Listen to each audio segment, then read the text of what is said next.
Perkenalkan, nama saya Gabriel Sabu. Saya mahasiswa semester 4 Program Studi Pendidikan Biologi Universitas Katolik Widya Mandira Kupang. Pada video ini, saya akan menjelaskan tentang metabolisme karbohidrat.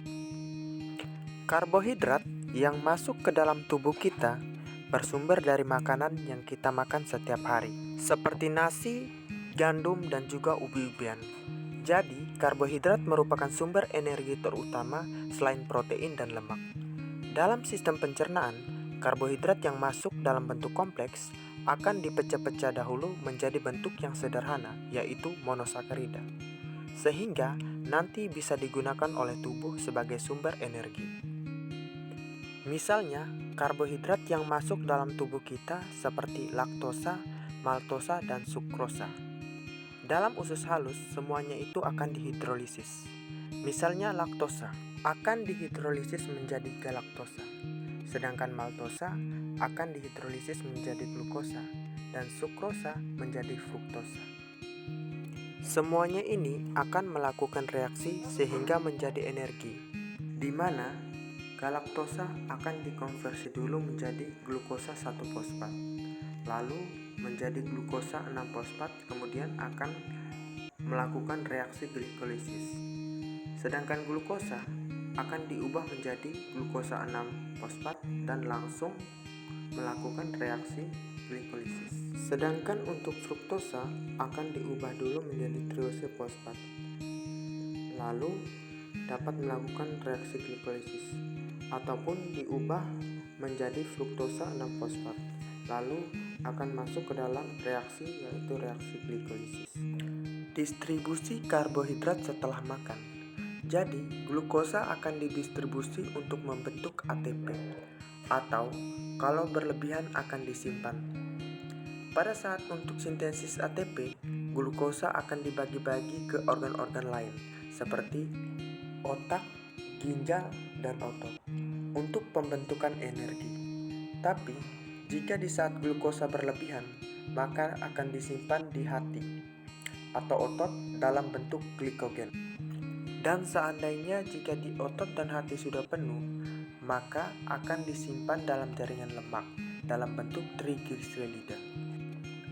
Di saat gula darah naik atau kondisi setelah kita makan, maka akan memacu beberapa jalur metabolisme, seperti glikolisis atau pemecahan glukosa, glikogenesis atau pembentukan glikogen, dan juga akan memacu beberapa jalur heksosa monofosfat. Selanjutnya, kondisi di mana kita sedang kelaparan atau di saat kita sedang berpuasa akan memacu beberapa jalur metabolisme, seperti glikogenesis atau pemecahan glikogen, di mana glikogen yang disimpan dalam hati dan otot akan dipecah menjadi glukosa. Selanjutnya, gluconeogenesis atau pembentukan glukosa baru dari bahan non-karbohidrat.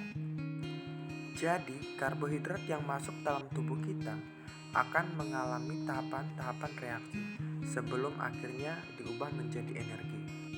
Berikut saya akan tampilkan skema singkat metabolisme karbohidrat.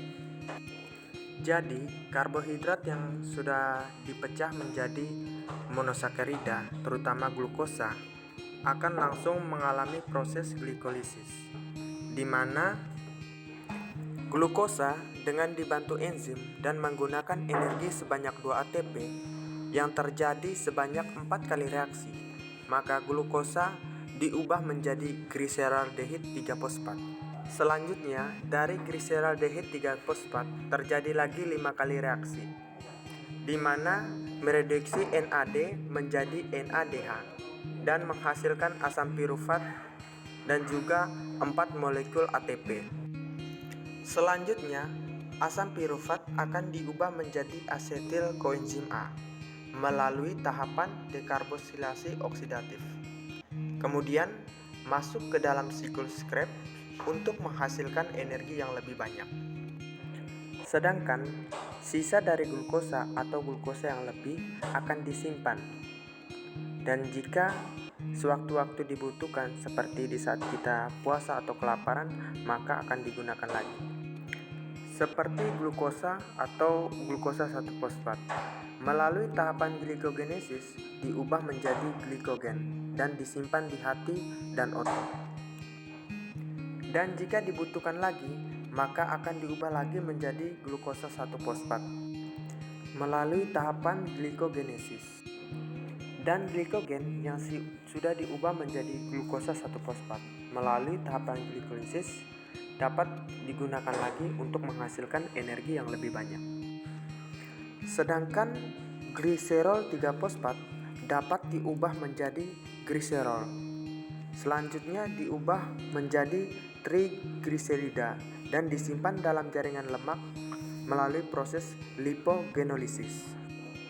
Dan jika tubuh kekurangan energi lagi, maka trigliserida dapat diubah lagi menjadi gliseroldehyde 3-fosfat melalui tahapan lipogenesis. Dan selanjutnya melalui tahapan glikolisis, maka akan diubah menjadi energi yang dapat digunakan dalam beraktivitas.